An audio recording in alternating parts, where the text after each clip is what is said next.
Bonjour, bonjour tout le monde. Alors, nouvelle interview aujourd'hui, nouvelle personne à découvrir. Qui est-ce que vous allez avoir le plaisir de découvrir aujourd'hui? Alors, aujourd'hui, nous allons accueillir Priscilla.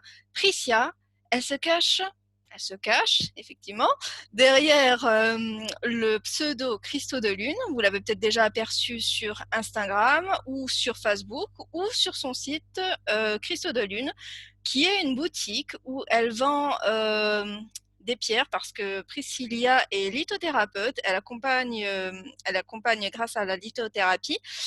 Euh, Ainsi que elle est aussi sophrologue. Voilà.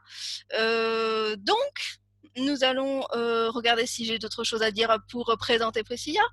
Ouais, donc elle a fait une formation de sophrologie, elle est lithothérapeute, elle a une boutique où elle vend des pierres ou même des bijoux ou des petites choses un peu spéciales aussi.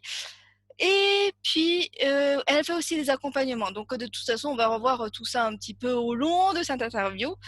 Maintenant, place à la discussion. Bonjour Priscilla, Salut Noémie. comment ça va?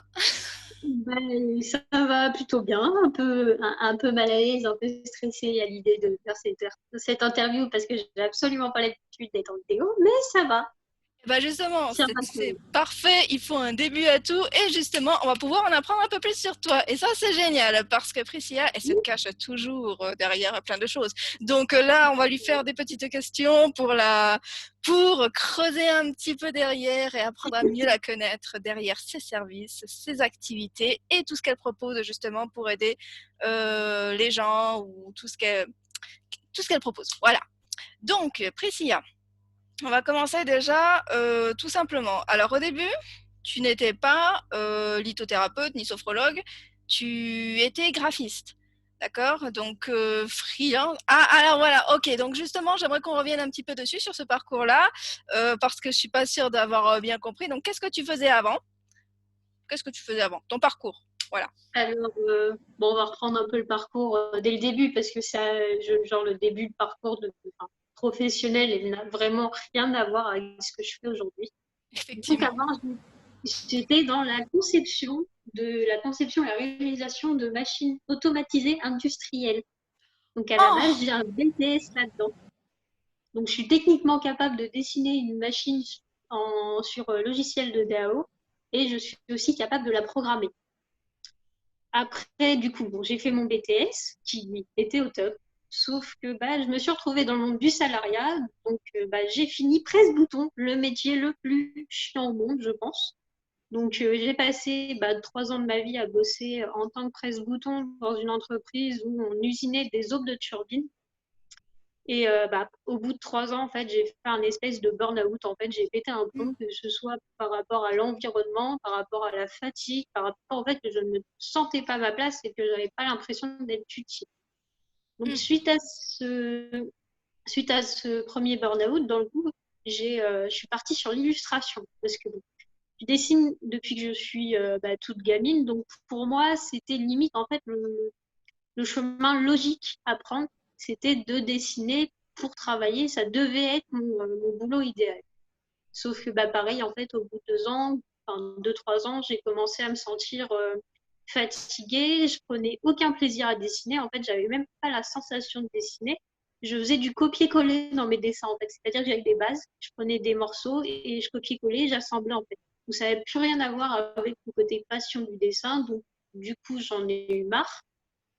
Et au moment où j'en ai eu ras-le-bol, justement, il y a eu ce que j'appelle du coup le chemin de vie. Et en m'intéressant à ça, en fait, je me suis rendu compte que ma passion, c'était aussi tout ce qui touchait à la spiritualité. Il y avait aussi la passion de la psychologie, qui est un truc que j'adorais quand j'étais ado. En fait, à la base, je voulais faire une fac de psycho, ce que j'ai pas pu faire.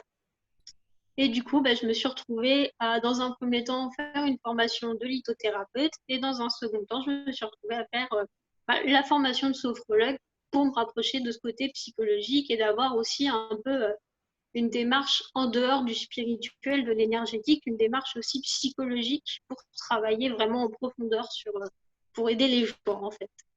Voilà, je crois que j'ai fait le tour. Ah, d'accord, bah, en tout cas, c'est super passionnant parce qu'on voit que petit à petit, tu te rapproches et en fait, tu es surtout très à l'écoute justement de ce que tu ressens et pas te laisser enfermer justement dans un milieu qui au final ne te plaît pas. Toujours à chercher, voilà, jusqu'à trouver, voilà, être là où tu te sens le mieux pour aider les gens et tout ça. Et je te comprends tout à fait parce que sûrement être dans une usine et devoir faire des trucs comme ça devait pas être le plus passionnant et ça n'aidait pas des masses, hein. Non, non, c'était pas très passionnant. Appuyer sur Non. le bouton toute la journée pendant 8 heures, Bip. c'est lent. C'est ça. C'est à peu près ça. À peu près toutes les minutes, tu appuies sur un bouton. Du coup, alors donc, ce que je voudrais savoir, déjà, donc, bon, alors, on était l'usine, le graphisme, pourquoi la lithothérapie? En fait, qu'est-ce qui t'a donné le déclic que tu as dit, bah tiens, j'ai envie de faire cette formation en lithothérapie? Et aussi, explique-nous un petit peu, parce que peut-être que tout le monde ne sait pas ce que c'est la lithothérapie. Voilà, ça consiste en quoi exactement? Alors du coup, déjà, pourquoi la lithothérapie? En fait, c'est en faisant un coaching avec Maëva, que tu connais. Ouais. J'ai eu justement, en fait, je travaillais un peu aussi sur cette partie-là, sur la partie spiritualité.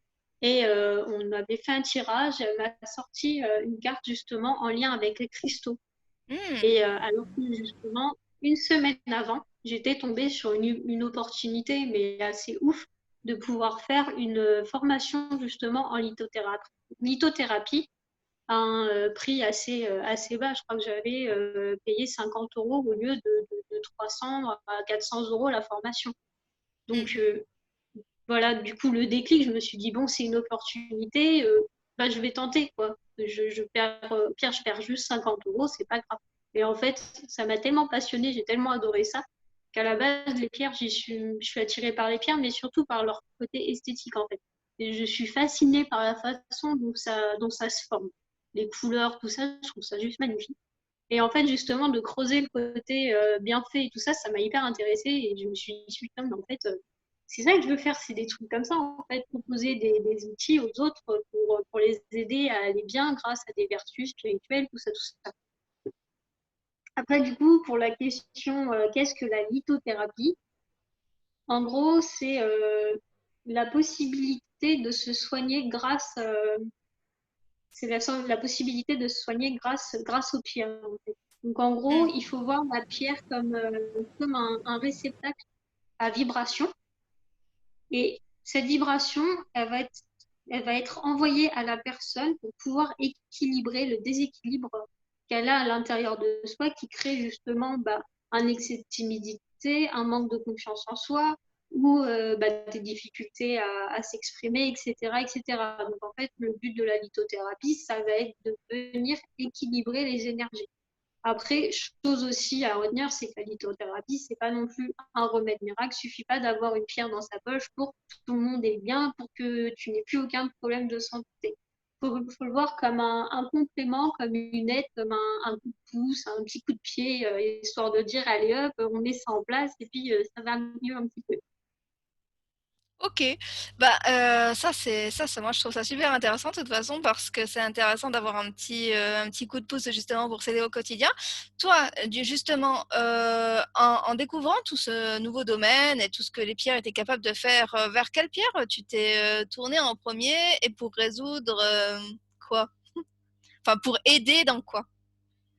Alors, on va dire que la première pierre vers laquelle je me suis formée, c'était pas pendant la formation.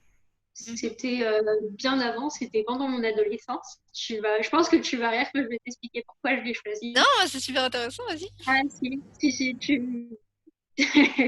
En fait, je me suis tournée vers l'améthyste. Donc, déjà de base, en fait, l'améthyste, c'est une pierre qu'on m'a offerte très tôt, quand je devais être en début collège. En fait, ma belle-mère m'en a offert une.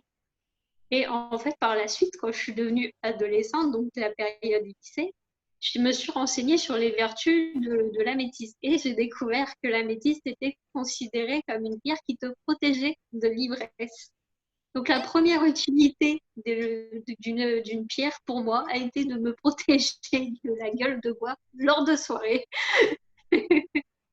Après, d'une manière un peu plus sérieuse, on va dire que la première pierre qui m'a attirée, c'est l'obsidienne. Donc, je sais que globalement, quand on dit obsidienne, les gens sont tout de suite dans une démarche de non, mais l'obsidienne, c'est dangereux, c'est machin, faut pas l'utiliser, c'est trop violent et tout. Alors qu'en fait, moi, c'est une pierre que j'adore. Parce que justement, elle a cet aspect brut qui te fait travailler les choses en profondeur. En fait, t'as pas le temps de te dire, ouais, mais est-ce que je dois faire ça? Est-ce que je dois faire ci? Non, non, t'as ça en face de toi, tu dois travailler dessus, point barre. En fait. T'as pas le choix avec cette pierre.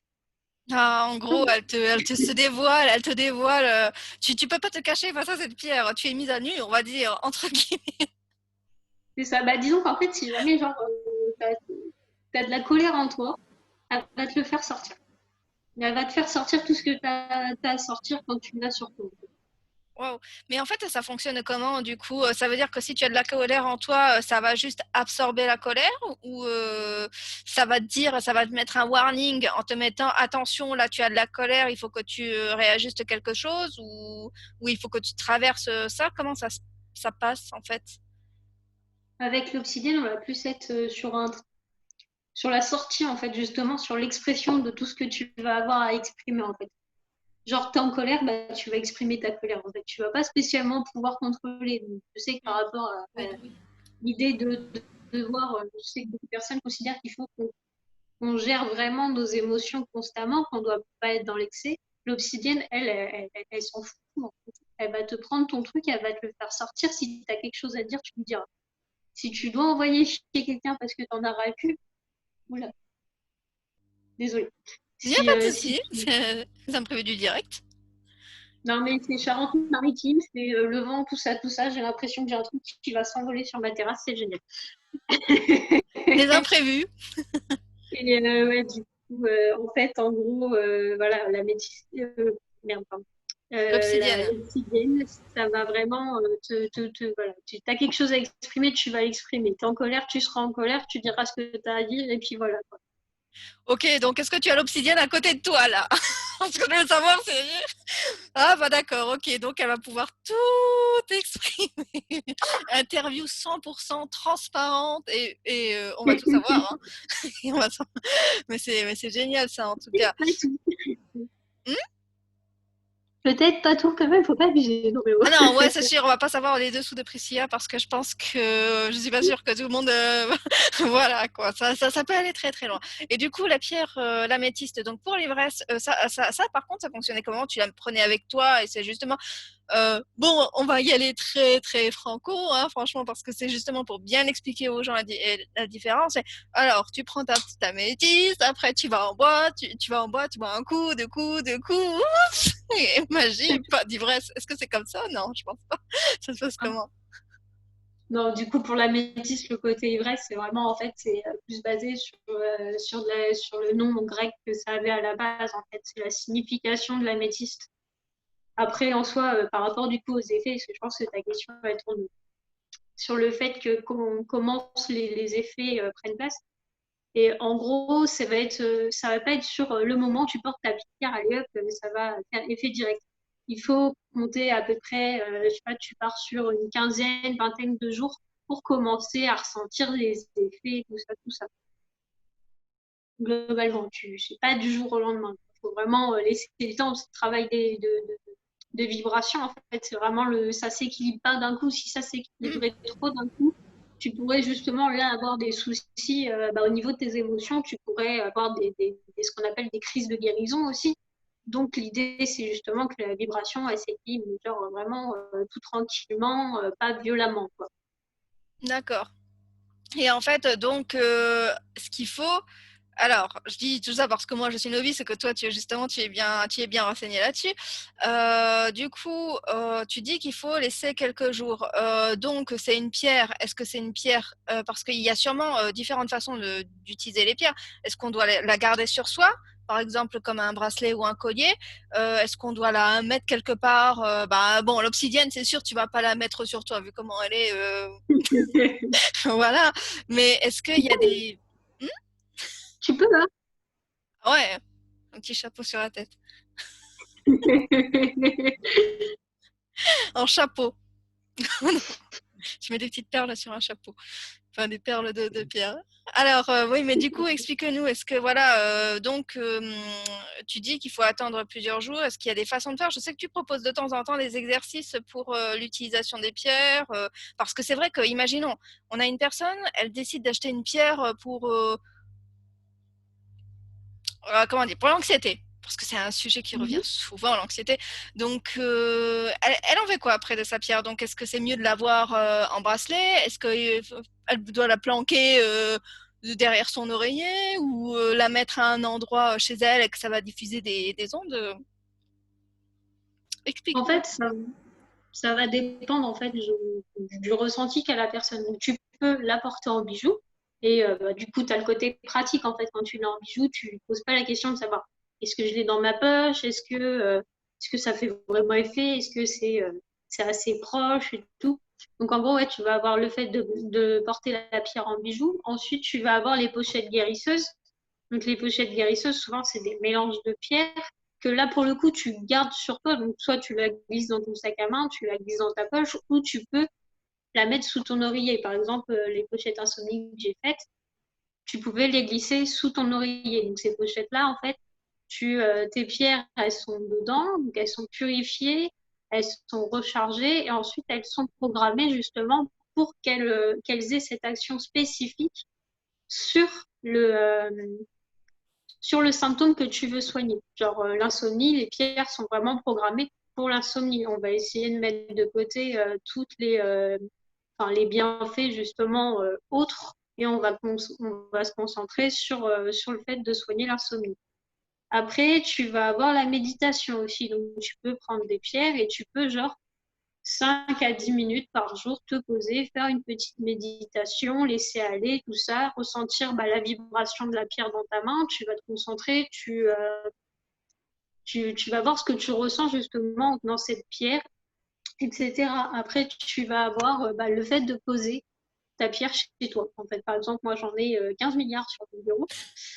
Et, euh, et puis, bah, du coup, en fait, voilà, tu vas juste poser tes pierres et puis bah, ça va avoir un effet sur ta maison. En fait, par exemple, si tu prends du cristal de roche et que tu le poses au milieu de ta maison, tu vas avoir un effet purifiant, harmonisant chez toi. Par exemple, tu mets bah, une améthyste dans ta chambre, ça va t'aider à être détendu et du coup travailler aussi sur ton sommeil afin d'être détendu pour t'endormir et donc d'écarter tout ce qui est stress avant de s'endormir, toute pensée qui t'empêche justement de dormir. Ah, c'est cool, ça, justement. Ça, en fait, c'est une amélioration du quotidien, on va dire. Ça aide à ça, les pierres. C'est ça. Et quand tu parles de programmation, donc en gros, ça veut dire que les pierres peuvent être programmées pour différents usages, parce que ben, tu vois, par exemple, dans ta boutique, bon, alors tu proposes des pierres et elles ont différentes propriétés.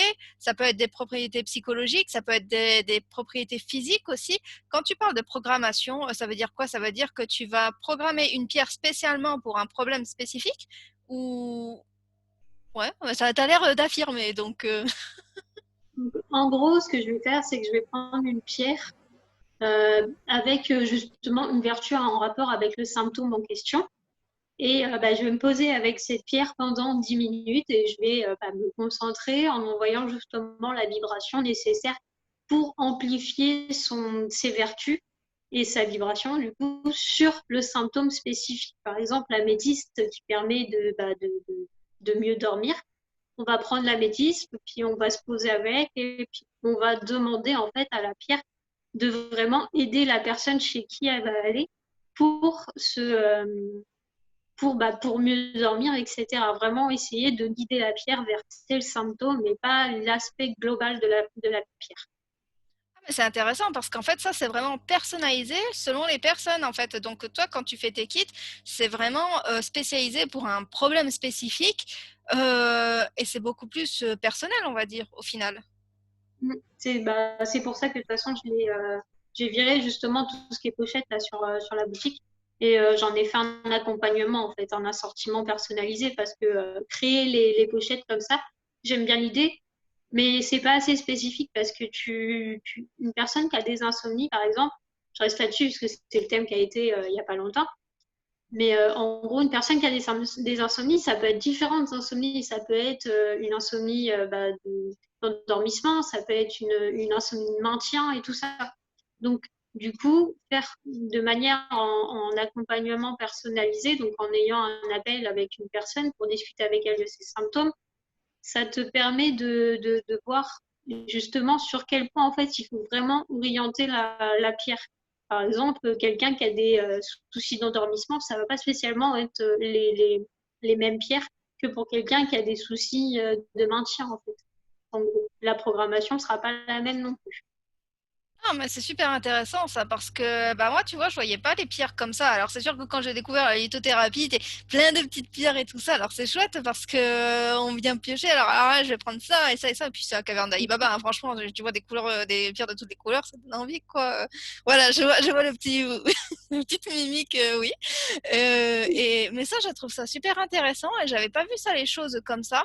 De pouvoir personnaliser et programmer les pierres selon des usages et justement qu'il faut qu'un accompagnement derrière peut aider justement à faire en sorte qu'au final que les pierres soient encore plus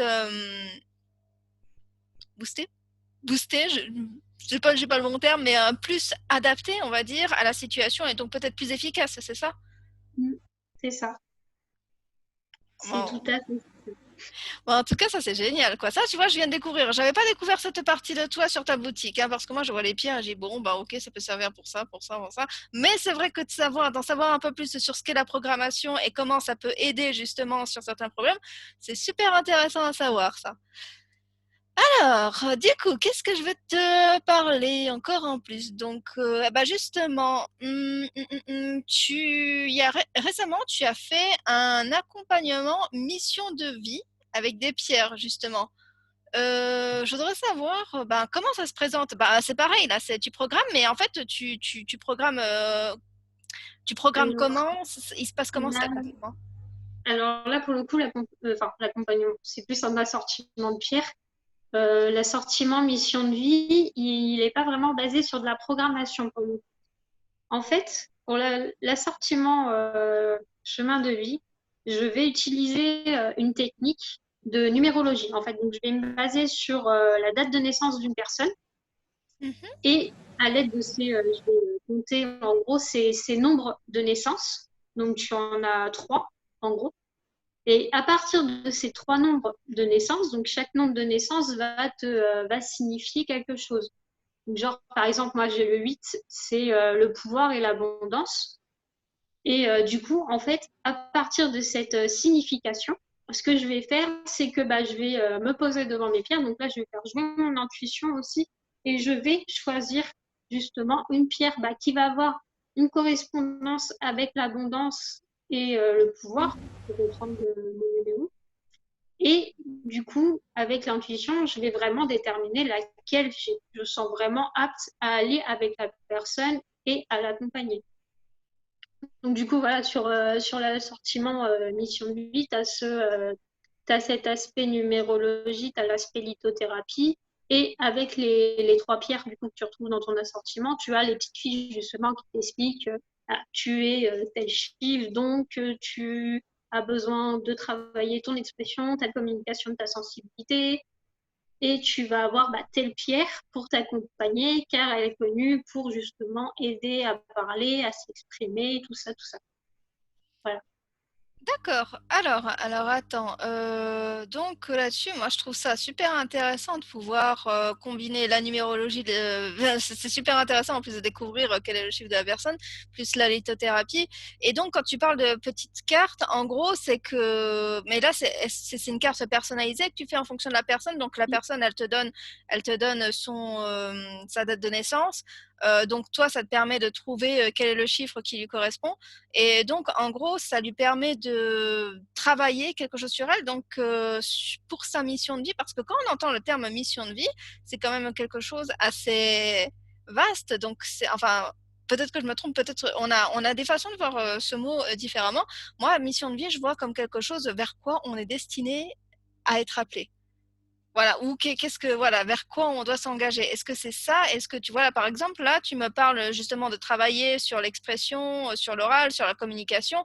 Est-ce que tu vois, la personne, elle va savoir, bon, bah, moi, ma mission de vie, ça serait vraiment de pouvoir plus m'exprimer à travers le monde, partager mes idées, inspirer, tu vois ce que je veux dire? Comment tu vois Mm. ça? Alors, ça tombe bien, genre j'en parle demain en fait, Ah bah, justement de tu la vois. mission de vie. J'ai fait un gros pavé.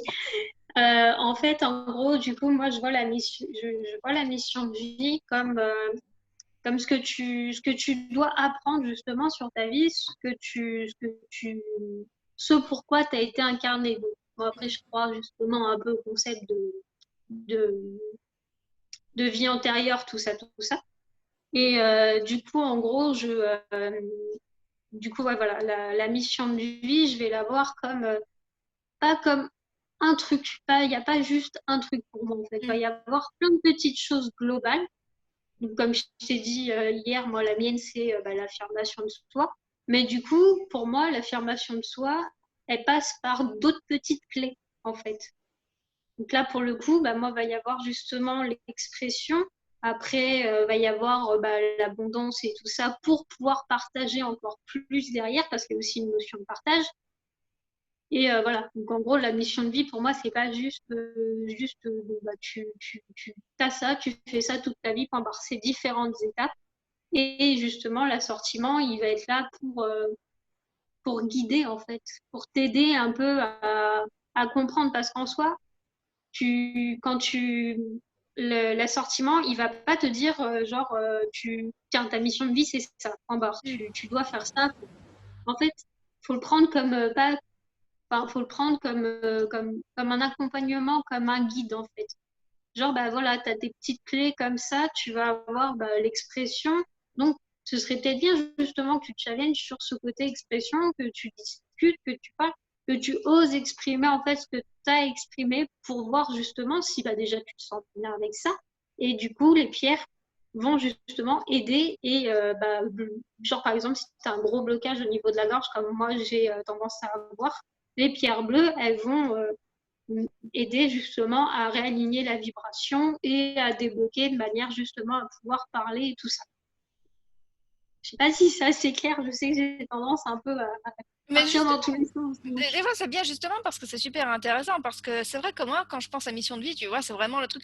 Pas vraiment, comment dire, enfin, en tout cas, euh, comment dire, enfin, c'est plus large que ça, tu vois ce que je veux dire? C'est-à-dire que généralement, on dit, bon, moi, ma mission de vie, c'est d'accompagner les personnes à faire ci ou ça, ou à sensibiliser sur tel ou tel sujet. Mais non, au final, tu vois, comme tu dis, c'est super intéressant de savoir qu'il y a d'autres étapes derrière, qu'il faut, voilà, voir, en fait, au final, c'est du développement personnel. C'est apprendre, découvrir les différentes facettes de soi pour savoir où ça va nous mener petit à petit, quoi. C'est un chemin et on sait jamais. Bah, d'où le nom chemin de vie, hein, de toute façon. Hein. Après, je t'avoue que moi, quand je suis arrivée dans la mission de vie, le premier truc que je pensais, enfin, le plus gros cliché de la mission de vie, c'est bah, la mission de vie, c'est trouver son travail, en fait. Pour Mm. moi, c'était ça quand j'ai commencé. Et oui, Et c'est puis, ça. bah, je me suis rendu compte que non, c'est boulot, c'est perso, c'est tout, en fait. C'est l'épanouissement, en fait. C'est le C'est fait ça. de se sentir épanoui dans sa vie, dans ce que tu fais, le fait d'avoir mais quelque chose qui te donne envie de te lever qui te donne envie de, ok, je vais passer une bonne journée parce que je sais que bah, aujourd'hui, je vais assumer ma mission de vie, je vais me sentir bien dans ce que je fais, etc., etc. Non, mais ça, c'est ouais, mais ça, c'est génial. Ça, c'est vraiment bien. Et justement, bah, les pierres aident à développer ces facettes de nous, justement, et apportent un soutien. Et ouais, je trouve ça génial, justement, d'aller creuser plus loin sur la mission de vie, l'épanouissement, justement, ça c'est super important, quoi. Et puis, voilà, parfois il y a des choses qui peuvent faire peur, je pense, parce qu'on n'est pas forcément à l'aise, dire, bon, alors en fait, toi, dans ta mission de vie, ça serait bien, enfin voilà, de ce que j'ai vu, tu pourrais super bien communiquer. Ah. Mais quand tu es timide et que tu sais pas trop communiquer, il faut bien commencer quelque part. Donc, non seulement, les pierres, elles vont aider justement à voilà, faire ça, même si on doit aussi faire le travail justement de pratiquer, se manifester, se montrer à l'oral, oser dire haut et fort ce qu'on pense, n'est-ce pas? Mais de quoi tu parles? Je vois pas de quoi tu parles. Du coup, justement, nous allons rebondir là-dessus. Quelle est ta pierre? Enfin, Hein? il y a combien de pierres? Tu en proposes combien dans l'assortiment? Un, deux ou trois? Alors, il y en a trois. Ah, d'accord. Donc, du Alors, coup, oui, oui. Ah. oui. Du coup, au niveau des trois pierres que moi j'ai, donc du coup, tu as la calcédoine bleue justement pour l'expression de soi. Voilà, on y Tu est as, là. tu as l'aventurine. Tu as l'aventurine pour justement la richesse, l'abondance, le pouvoir. Et tu vas avoir la fluorite, du coup, pour la discipline en fait. Parce Mm. qu'en gros, je pense que le point le plus difficile pour moi, c'est justement cet épanouissement, cette paix intérieure qui passe par la discipline. Sachant que je suis une personne absolument pas disciplinée, justement. J'ai Ah un bah très gros justement. souci avec ça. Je commence à n'importe quelle heure. Enfin, je suis une catastrophe ambulante niveau discipline. Hein. Et donc, du coup, voilà, moi, les miennes, ça va être calcédoïne, fluorite et œil de tigre. Et aventurine. Parce que du coup, j'aime bien les deux. Du coup, moi, je m'en suis mis deux. Bah voilà, hein, forcément, tu vas plus te servir, ça c'est sûr. On a un peu plus. Quoi. Mais ça Non, c'est, ouais. Du j'en mets trois dans les assortiments parce que je pense que après, si tu commences à dépasser un certain nombre de pierres, ça commence justement à être un peu trop au niveau coup, vibration et travailler peut-être un peu trop. Je pense que trois pierres, c'est déjà pas mal pour commencer. ah, c'est super intéressant et puis c'est bien aussi de le découvrir par rapport justement à toi, que tu nous fasses découvrir justement quelles sont les pierres de ta mission de vie. Et là, franchement, on a les petits, je vais pas dire spoiler, anecdotes, scoop, voilà. Ouais, c'est super intéressant ça. Justement, nous y reviendrons plus tard, mais ça sera dans les coulisses, donc pas voilà, devant tout le monde. Du coup, bah ça, je trouve ça chouette hein, comme accompagnement, franchement. Et puis, ça peut justement aider les gens à se révéler un peu plus et à découvrir de nouvelles choses. Et puis, c'est un peu à la pochette surprise, on va dire. On sait pas trop à quoi on va s'attendre puisque c'est toi qui fais ça. Et je trouve ça chouette hein, de découvrir qui on est. C'est vraiment ça, hein, c'est qui on est et comment et vers quoi on peut tendre d'une autre façon, quoi. C'est super intéressant en tout cas. Alors, nous avons ceci. Après, on va venir sur deux points. Oui, donc aussi, tu parles beaucoup du pendule, enfin beaucoup. Tu parles souvent des pendules et tu proposes des pendules justement dans ta boutique. Alors les pendules, c'est ça un petit peu assez rapidement, ça fonctionne comment et est-ce qu'il y a des différences entre les pierres qu'on utilise sur les pendules?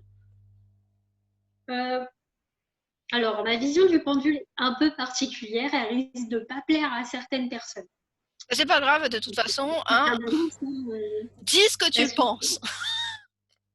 non, mais je t'assurer qu'il y a certaines personnes qui ne vont pas aimer. Mais c'est pas Euh, grave, hein, on a bien des avis différents. Hein.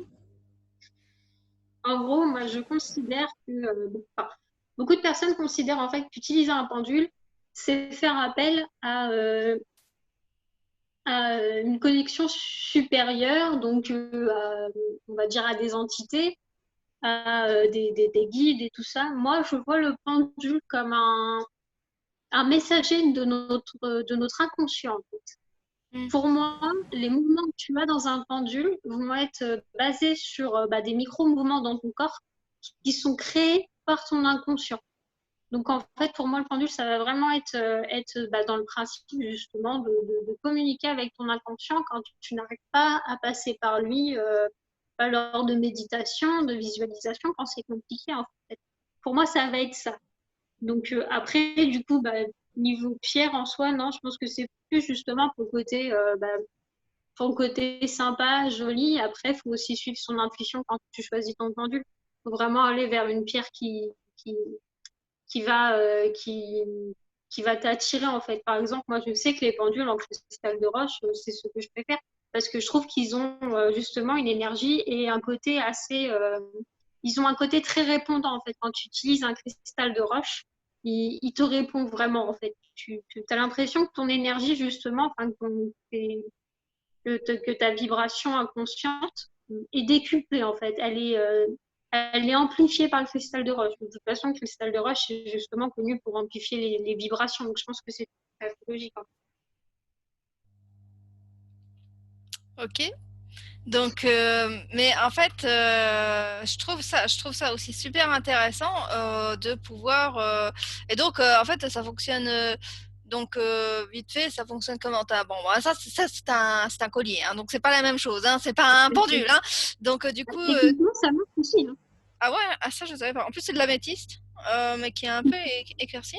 Mais donc, tu le tiens comme ça et après, tu lui poses une question et en fait, ça va faire des vibrations que, en fait, toi, ton inconscient va dire. Et tu lui poses quoi, par exemple, comme question? Euh, la question toute bête, genre pour déterminer ton oui et ton non, tu lui poses une question, question évidente, est-ce que aujourd'hui il fait beau? S'il fait beau, bah, le pendule tournera dans un sens pour te dire oui ou non, en gros. Et sinon, bah, après, tu vas poser pareil une autre question pour bah, déterminer ton nom. Ou tu vas lui demander est-ce que je m'appelle Jean-Marc, par exemple. Moi, j'aime bien poser cette question, c'est ridicule, mais je l'aime bien. C'est bien aussi. Et au moins, c'est efficace. Et du coup, tu vas déterminer ton nom. Et après, bah, tu vas poser tes questions. Donc, tu vas les poser de manière à ce que ce soit des réponses oui ou non. Si jamais tu travailles juste avec le oui et non, donc bah, tu vas répondre. Enfin, j'ai pas d'idée comme ça, en fait, de questions que tu pourrais poser. Genre, question toute bête. Est-ce que, bah, justement, reprendre le beau temps, est-ce que demain il va faire beau et là tu vas mettre ton pendule et puis te dire, enfin, il va te dire si oui ou non, demain il va faire beau. D'accord. Sinon, après pour le pendule, après, moi, c'est pas non plus ma spécialisation. J'en ai un, je l'utilise rarement, mais en gros, tu as ce qu'on appelle des planches aussi de pendule. Donc, tu vas avoir une feuille sur laquelle tu vas avoir bah, oui, non, peut-être. Et ton pendule, en fait, va plus ou moins aller vers cette case. En fait. Après, pareil, avec un pendule, tu peux regarder le taux vibratoire d'une maison ou le taux vibratoire d'une personne pour savoir bah, si ta maison est dans une énergie basse. Tu sais que, par exemple, la mienne, elle est dans une énergie assez basse, justement. D'accord. Et bien. Euh, j'ai une notification qui a sonné en même temps que la surprise. Ah bah ça, hein, ça arrive. Je crois qu'il y a un message qui veut passer là. Du On a coup, pensé on veut te et, dire quelque chose. et du coup, voilà, donc en fait, je sais que par exemple, la mienne, quand j'ai fait le taux vibratoire, elle a une énergie assez basse en fait. Donc du coup, ça te permet de savoir justement bah, si tu dois travailler pour augmenter ton énergie ou si tu es bien ou s'il faut peut-être justement baisser un petit peu parce que tu es parti trop loin. Donc, voilà. Ok. Alors, deuxième chose que je voudrais. Alors, là, on a fini un peu avec les pierres. Donc, deuxième chose que j'aimerais parler. Récemment, tu t'es lancé dans la sophrologie. Donc, tu as fait une formation dessus. Donc, ah oui, donc la sophrologie, on a discuté un petit peu au début. C'était par rapport au fait que tu voulais rajouter un peu plus cet aspect développement personnel et psychologie. Euh, qu'est-ce que tu penses de la sophrologie, justement? Qu'est-ce que tu as envie d'apporter aux autres grâce à ça? Parce que là, tu as sorti récemment comment dire, des séances justement pour aider les gens à se sentir mieux. Comment ça se passe exactement? Alors, déjà, tu t'opposes justement par rapport à à la sophrologie, qu'est-ce que c'est? C'est, ça va être le fait de travailler sur soi en passant par la relaxation. Donc, on va avoir du travail sur soi, mais en passant par un état qu'on appelle l'état sophro-liminal, où tu es dans cet aspect où tu vois le moment où tu commences à t'endormir, mais tu t'endors pas vraiment, mais t'es pas non plus réveillé. Tu vois, tu es dans un petit état de flou, t'es bien, t'es détendu. En fait, la sophrologie, ça va te mettre dans un état comme ça pour ensuite travailler justement sur la partie inconsciente de ton cerveau, sur la partie conscience aussi, pour mettre en place bah, une vision des choses, pour mettre en place des pensées positives aussi. Il y a beaucoup de pensées positives, etc., etc. Donc, tu vas avoir, voilà, la sophrologie, ça va être un travail de relaxation. Quand tu fais une séance, tu commences par une séance basique. En fait, tu vas commencer, la personne va parler de ce qu'elle a, ce qu'elle ressent, ce qu'elle, ce qui va pas, ce qui va, ce sur quoi elle a envie de travailler aussi. Ou ça peut être sur des trucs tout à fait différents. Tu vas avoir la gestion des émotions, tu vas avoir, ça peut être la gestion de la douleur aussi, le fait de vouloir guérir. Ça peut être le fait de vouloir arrêter de stresser. Ça peut être aussi pour travailler sur un événement qui va arriver. Genre, par exemple, une personne qui ferait une conférence pourrait tout à fait aller voir un sophrologue pour se préparer à cette conférence, pour se sentir bien. Donc, dans un premier temps, on va déterminer justement cet aspect-là. Ensuite, on va avoir la fameuse phase de sophrologie où on passe en état de relaxation, on va faire de la visualisation positive, on va intégrer des schémas, des habitudes aussi pour aider. On peut intégrer des petites habitudes pour aider, genre par exemple pour aider à s'endormir tu peux intégrer un petit geste, genre le fait, ce que j'avais mis dans l'accompagnement Nuit Sereine, passer un roll-on sur le poignet pour déclencher dans ton cerveau l'idée, ok, elle a mis son roll-on, donc maintenant, ça va être le moment de se détendre pour aller s'endormir tranquillement. Et ensuite, après cette phase, on a la phase justement de discussion pour la pré-discussion, en gros, pour voir pour que la personne exprime ce qu'elle a ressenti, si ça lui a fait du bien, s'il y a eu des blocages aussi, parce que c'est important aussi de voir les blocages pour adapter au fur et à mesure. Après, ce qu'il faut savoir avec la sophrologie, c'est pareil, c'est comme la lithothérapie, ça fonctionne pas en une seule séance. Faut compter au minimum 8 séances. Et au maximum, ça peut aller jusqu'à 15 séances. Après les 15 séances, ça va être dans des cas de dépression. En fait. Ça va être vraiment très poussé, il va vraiment falloir pas mal travailler. Donc pour la sophrologie, en gros, globalement, c'est ça. C'est vraiment fait pour travailler sur soi, mais de manière saine, enfin pas saine, mais de manière sereine, tranquille, pas dans, et, et pas dans la violence où il faut vraiment affronter ses peurs, faut vraiment, non, c'est vraiment tranquillement, tout ça, tout ça.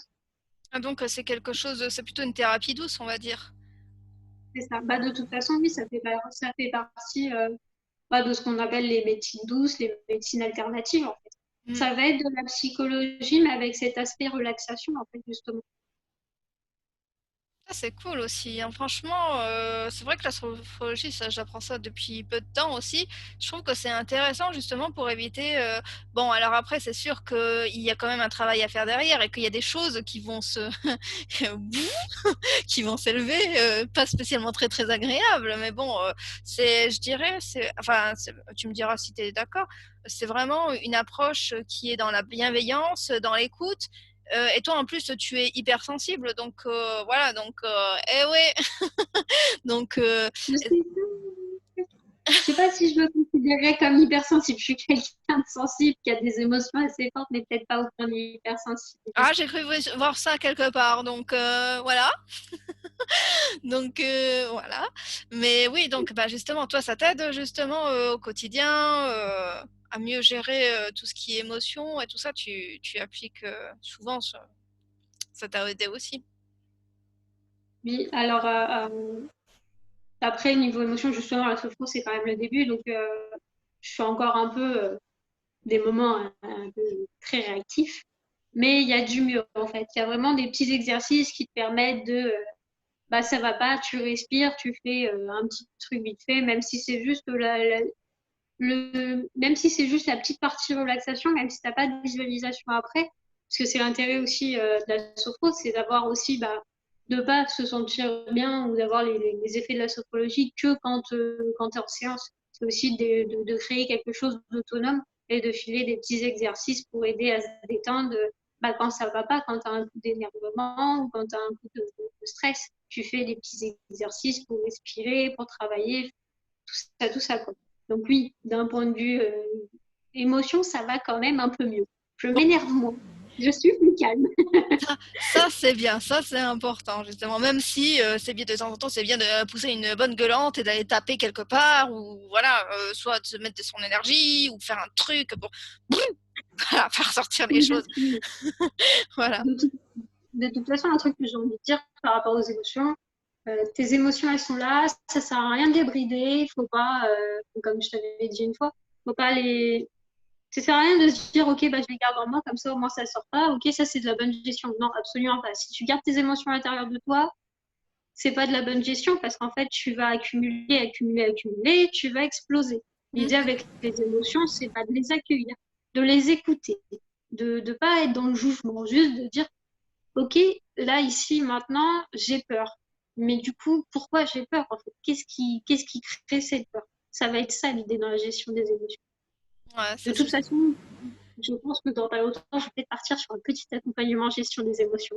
c'est très intéressant ça aussi. Je pense que ça servirait bien justement d'arriver à mieux accueillir et accepter ses émotions pour mieux les accepter au quotidien, quoi, tout simplement. Bah, Et les comprendre et puis réagir face à elles aussi.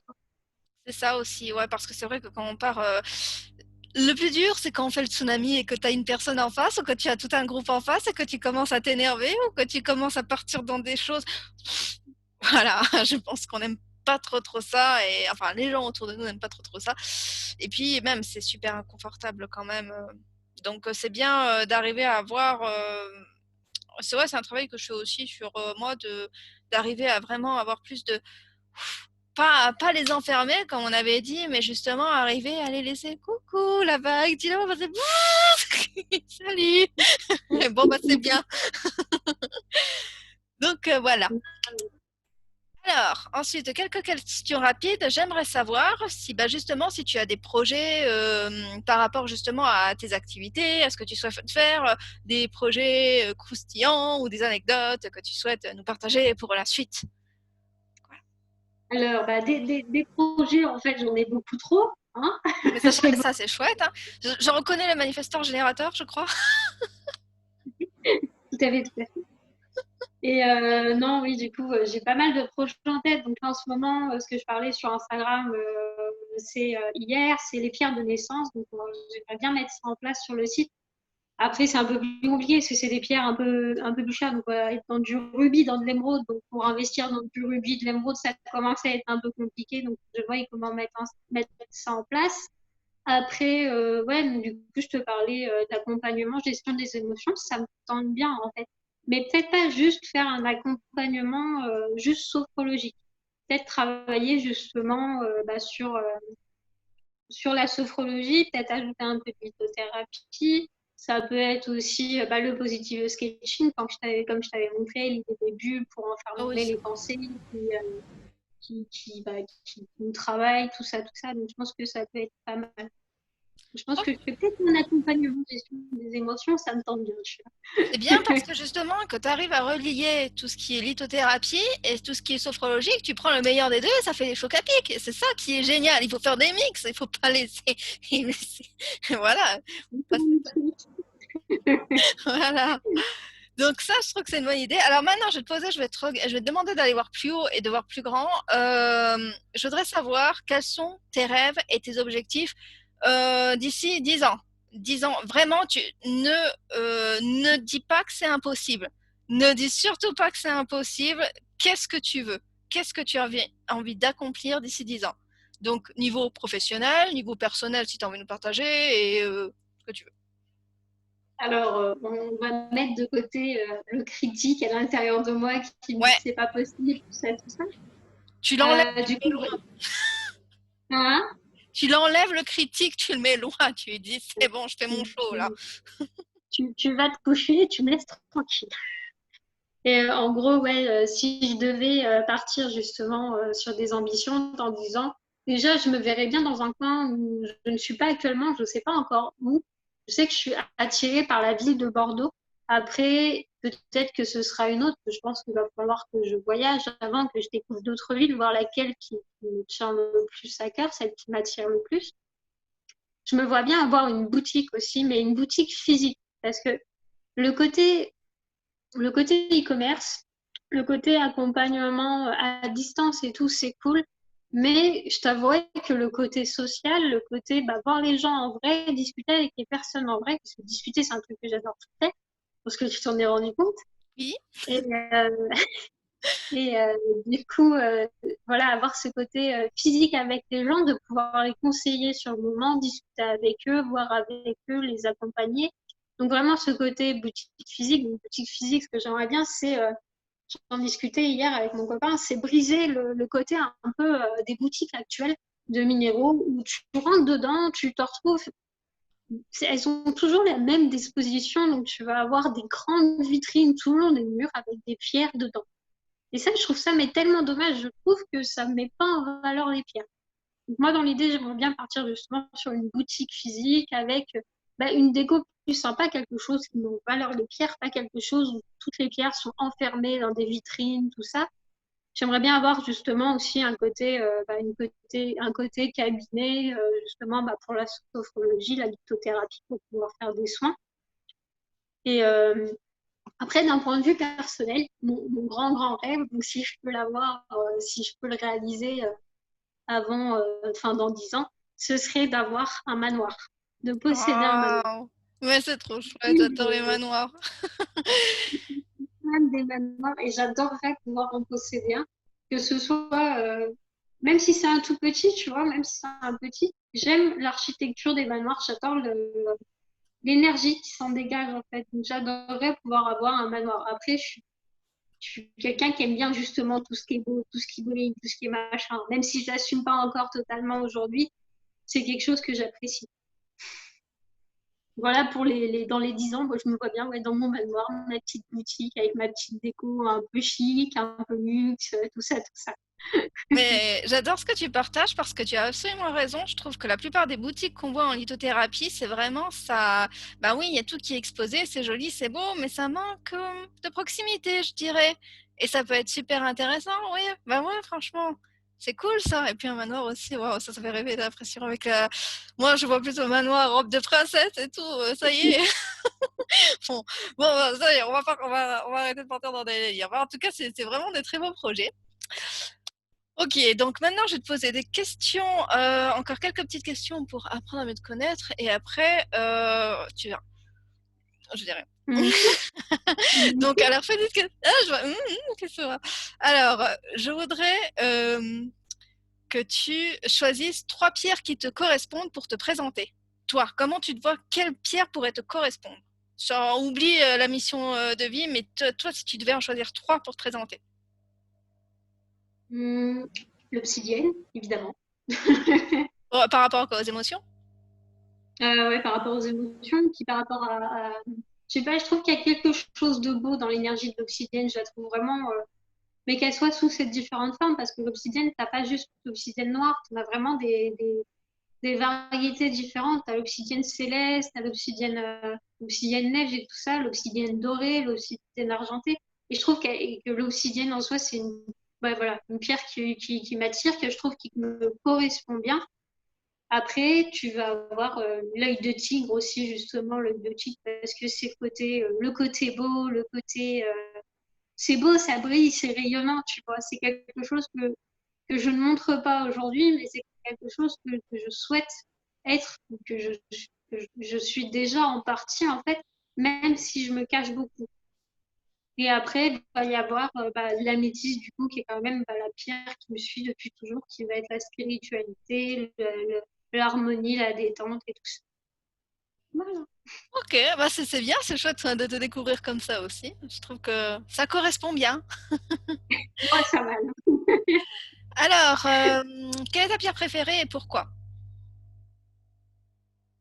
C'est difficile comme question, parce que ça Bien, change. instinctivement, celle qui te vient intuitivement, tout de suite, là, qu'est-ce qui te vient dans la tête? Qu'est-ce qui arrive dans ta tête? En ce moment, on va dire instinctivement, en ce moment, c'est le quartz fumé, en ce moment, que j'adore. Je trouve sa couleur vraiment juste magnifique, en fait. Je trouve que ce côté translucide et noir à la fois, il est vraiment très joli.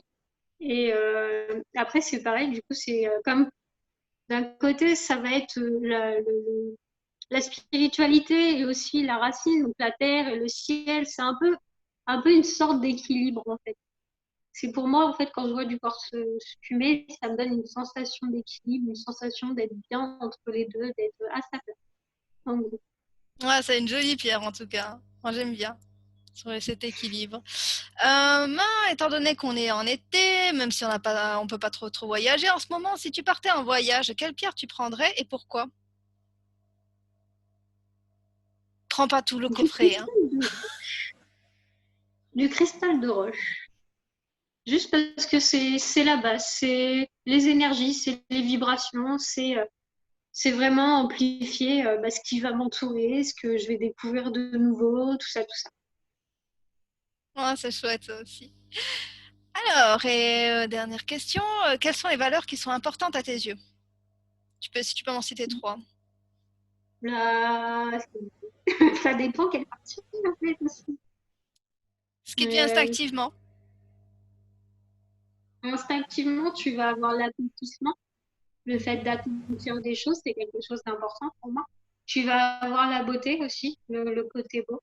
Et puis ben, tu vas avoir l'épanouissement. L'épanouissement, pour moi, c'est une valeur qui est hyper importante. Je pense que on est là en fait pour s'épanouir. C'est comme ça que je vois le fait de vivre. Il faut être épanoui. Si t'es pas épanoui, c'est qu'il y a quelque chose qui va pas. Donc voilà. Ok, ça marche. Ok, super. Donc maintenant, on va passer à la deuxième partie de l'interview. Et pour toi, je t'ai prévu quelque chose d'un peu spécial. Super. Donc, ceci est une baguette magique. Ceci est une baguette magique. Quand Là, j'utilise ma baguette magique, on part dans 10 ans, 10 ans, 10 ans après. Donc, ce qui va se passer, c'est que d'ici 10 ans, je pense que tu auras une jolie couronne sur la tête. Tu vois ce que je veux dire? Je vais te laisser 20 secondes. Et d'ici 20 secondes, on se retrouve dans le futur. Ok? T'es ok. prête? Je fais le décompte et je fais ma baguette magique. Alors, je compte jusqu'à 20. Attention, prépare-toi. Et dans 20 secondes, on est dans 10 ans dans le futur. Alors, c'est parti. 1, 2, 3, 4, 5, 6, 7, 8, 9, 10, 11, 12, 13, 14, 15, 16, 17, 18, 19 et 20. Tada! Et bonjour Priscilla, quel plaisir de te retrouver 10 ans après cette première interview. C'est un plaisir de te retrouver. Comment vas-tu? Oui, bonjour. Ça va bien, ça va bien. Tout est merveilleux, tout est épanouissant. Ah mais c'est génial, franchement j'ai pu suivre tout ce que tu as fait, mais c'est magnifique, franchement il s'en est passé des choses en 10 ans, ça fait vraiment plaisir de te retrouver et de voir que tu as réussi à percer dans certaines choses, dans les choses qui te tenaient à cœur. Alors je vais rappeler à ceux qui ne savent pas, qui ont peut-être pas suivi le parcours de Priscilla. Donc Priscilla, qu'est-ce que tu as fait en 10 ans? Tu as voyagé un petit peu, tu es allé sur Bordeaux, tu as découvert de nouvelles villes en France et peut-être ailleurs. Alors ça, peut-être que tu me diras, hein, parce que j'ai peut-être pas vu toute l'actualité. Et tu t'es installé quelque part. Tu as pu créer ta boutique, une boutique magnifique. Là, par contre, je sais qu'il y a eu quelques petits, comment dire, reportages qui ont été faits sur ta boutique. Je crois que tu as paru dans des articles de journaux justement que c'était une boutique de pierre qui sortait vraiment de l'ordinaire et que les gens appréciaient beaucoup aller là-bas. Donc ça c'est super intéressant. Qu'en plus tu as ton petit cabinet, non pas petit, ton cabinet de sophrologie à côté où tu accueilles les gens justement à se sentir mieux, à se sentir plus épanouis. En plus, ce qui est super également, c'est que tu as réussi justement à te mettre beaucoup plus en avant, vraiment offrir beaucoup plus de choses et waouh! Alors là, franchement, on a vu la lumière qui s'est révélée sur 10 ans, ça c'est vraiment génial. Et dernière chose intéressante, tu as ton superbe manoir. Alors ça, franchement, ça fait quoi d'être dans ce manoir en fait? Ah, bah, ce manoir, c'est magnifique, hein. C'est la piscine, c'est beau, c'est l'architecture, tout ça, tout ça. Et tu te sens bien dedans? Ça se passe comment aussi avec ta boutique? Ah, bah, je pense que ça se passe très, très bien. Je pense que si jamais j'ai ouvert cette boutique, c'est que la réussite a été là et que ce que j'ai fait, ça a vraiment aidé des gens et c'est cool. Ah bah mais c'est ce que tu as fait, hein, justement, tu as eu de la réussite et tu as pu justement avoir les moyens suffisants. Les gens voulaient vraiment avoir une boutique comme ça pour rechanger, donc ça c'est vraiment génial, quoi. Franchement, tu as vraiment réussi à faire quelque chose de... Voilà. Rien n'est impossible quand on s'en donne les moyens et qu'on se décide Voilà. de se révéler dans tout ce qu'on est. Donc maintenant, je vais te reposer quelques questions puisqu'il s'en est passé des choses quand même en 10 ans, pas vrai?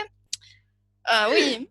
Donc, je voudrais que tu me donnes, sur ces 10 ans, un très beau souvenir que tu as eu, sur tout ce qui t'est arrivé.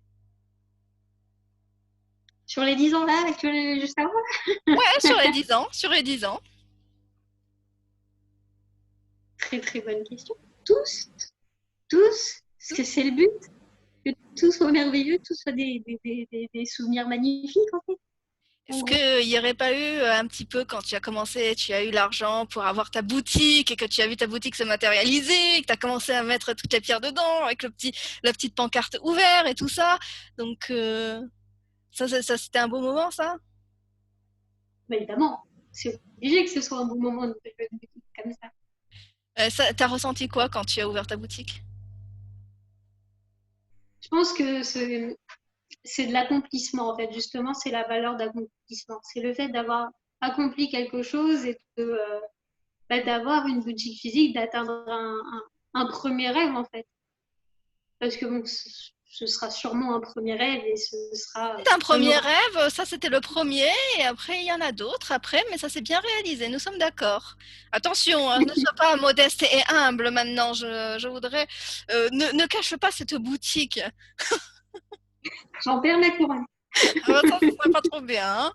La deuxième chose que je voudrais savoir, une difficulté que tu as eue pendant ces 10 années, et comment tu l'as surmontée. Une Et difficulté, je pense que mon mental, mes doutes, vraiment. Les peurs, les doutes, je pense que c'est ça en fait. Le fait d'avoir peur d'échouer, la peur de l'échec. Puis, bah, la manière de surmonter, c'est de faire taire tout ça et puis d'y aller en fait, de foncer. moi, ce que j'ai vu surtout dans ces 10 ans, ce que j'ai vu, c'est que tu as commencé à avoir un déclic et tu t'es vachement révélé. Donc, on voyait que tu partageais plus, que tu arrivais à dire plus haut ce que tu avais envie de dire, que tu te révélais, bah, justement, que tu t'es vraiment épanoui, justement, et que ça t'a permis d'être plus toi-même et de pouvoir dépasser cette peur de l'échec, pas vrai? C'est ça. Être soi, s'assumer pleinement, avec son grain de folie et puis sa façon de penser qui peut diverger des autres. Exactement. Ça, c'est super important et je trouve ça magnifique que tu as réussi à passer cette épreuve et qu'après, il y a toutes les portes qui se sont ouvertes. Ça a été génial. Nickel. Une belle rencontre que tu as faite pendant ces 10 années. Est-ce que tu peux répéter? Je n'ai pas tout compris. Une belle rencontre que tu as faite au cours de ces 10 années. Une personne que tu avais super envie de rencontrer. Très très bonne question.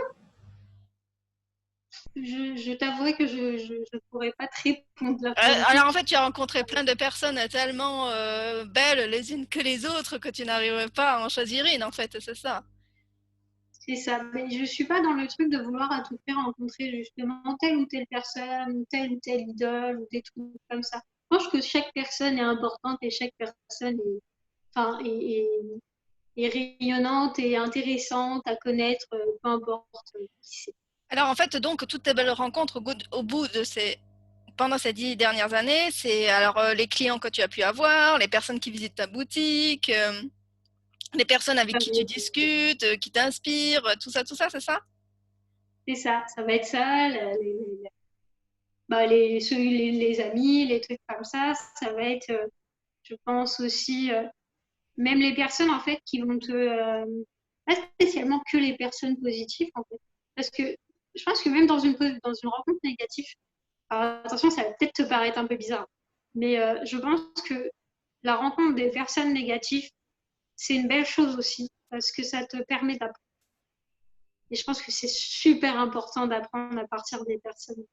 négatif. Parce que même si on part, on oublie ce côté 10 ans, voilà. Si on part par rapport à justement, si on repart un peu plus loin dans mon adolescence, j'ai rencontré, enfin, j'ai eu une mère ignoble. Et en fait, si j'avais pas eu cette mère, je serais pas là aujourd'hui. J'aurais pas ce caractère et cette force de caractère. Donc indirectement, même pour moi, même les rencontres négatives sont des belles rencontres. Sont des belles rencontres dans le sens où ça t'apprend des choses et c'est important. Waouh, ça c'est génial, je trouve. C'est un beau message à faire passer. C'est justement, c'est sûr que quand on est dedans, bah, ça donne pas spécialement envie, mais pourquoi est-ce qu'on vit ça et tout ça? Et justement, si tu as réussi à arriver là, si tu as pu avoir ta boutique, ton manoir et tout ce que tu as toujours voulu avoir, ben, c'est justement grâce à toutes ces expériences qui ont vécu pour t'amener de plus en plus haut jusqu'à sortir les paillettes, tout envoyer, et puis voilà, c'est ça. La dernière question que je voudrais te poser là-dessus, c'est qu'est-ce que tu conseillerais aux personnes qui sont, comment dire, qui ont envie de vivre leur rêve, qui ont envie de s'épanouir et qui n'osent pas? Qu'est-ce que tu leur conseillerais, toi, pour justement atteindre la vie à laquelle ils aspirent, au final? Je leur conseillerais déjà de noter toutes leurs ambitions, noter toutes les choses qu'elles ont envie de faire et d'y aller étape par étape. Pas vouloir foncer tête baissée comme j'ai voulu le faire avec l'illustration et bah, se prendre un gros mur. Plutôt y aller étape par étape, tranquillement, se challenger au fur et à mesure de ce qu'on avance. Et enfin voilà, d'y aller en fait, mais pas tête baissée. Prendre le temps de vraiment sentir, voir si ça fait vraiment vibrer. D'essayer aussi, parce qu'il y a des moments, tu peux te dire que ouais, mais ça, c'est pas pour moi, en fait. J'ai pas envie de le faire. Et en fin de compte, tu vas te rendre compte plusieurs années plus tard que si, en fait. Le rejet aussi fort de certaines choses, je sais que moi j'avais ça avec le coaching. Je t'avais dit justement au tout début, on se parlait, je peux pas être coach parce que il y en a trop en fait. Et puis je me vois pas faire ça. Et en fait, plus ça va, plus je prends ce chemin de devenir coach et d'accompagner. Et du coup, voilà, de y aller étape par étape, de pas rester, de changer d'avis, d'oser assumer aussi de changer d'avis et de faire ce qu'on a envie, ce qui nous fait vibrer sur le moment. Et même si ça ne dure pas tout le temps, ben c'est pas grave. Tu l'auras fait et ça aura été. Ça aurait été épanouissant, ça sera quelque chose justement que tu n'auras pas regretté. C'est ça. Et justement, tu parles de coaching. Du coup, sur ces 10 ans, tu t'es lancé dans le coaching ou c'est un projet pour plus tard? Hmm. Tu suis lancée dans le coaching. Tu t'es lancé dans le coaching. Waouh, c'est génial. Et justement, je suppose que grâce justement au coaching et au fait que tu puisses aider d'autres personnes et tout, voilà, ça t'a aussi toi permis de récolter ce qu'il fallait pour pouvoir ouvrir ta boutique et ton manoir justement des étapes. C'est ça? C'est ça. Étape par étape, on avance vers nos ambitions. C'est génial, ça part par petit palier et après, clac, le grand soleil. Et ben justement, en parlant de grand soleil, je vais te demander, généralement, je demande un défi, même si ça, c'est cette interview de 10 années, c'est déjà un défi. Je sais que tu as des cartes de tarot, est-ce que tu les as à proximité? Peut-être. Ah, peut-être, peut-être. Donc, j'aimerais que tu tires une carte de tarot pour toi en direct sur ce que cette interview t'a apporté pour la suite de tes aventures. Je vais le faire avec le plus gentil. Hein. On va pas partir sur l'autre qui est méchant, qui est pas gentil avec moi à chaque fois et qui dit des choses pas cool. Hmm.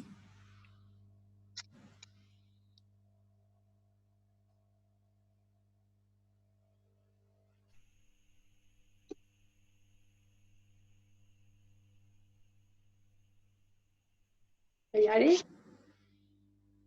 Super. Je ne connais pas celle-là. Donc Je ne le connais pas. sel. Elle est jolie en tout cas. Moi, je vois une belle unicité, de l'harmonie. Je vois de l'harmonie. Et c'est quoi cette carte alors? Je veux savoir. Alors, c'est le sel, du coup. Donc, du coup, si on se... Je vais prendre le carnet, hein, je vais tricher parce que... Ah bah oui, c'est mieux quand même. ce genre, mais c'est vraiment une carte en plus qui est jamais tombée vraiment. Ça, c'est marrant. Comme quoi, il y a des miracles dans ces interviews. Donc le sel, c'est la sagesse. Ah, c'est intéressant. Alors donc, l'interview te rapportait la sagesse.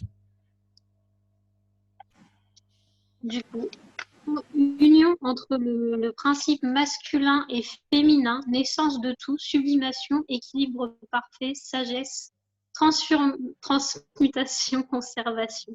Et le mantra, en fait, parce qu'avec ces cartes, tu as un petit mantra qui sont associés, c'est je me sens unifiée et en parfait équilibre.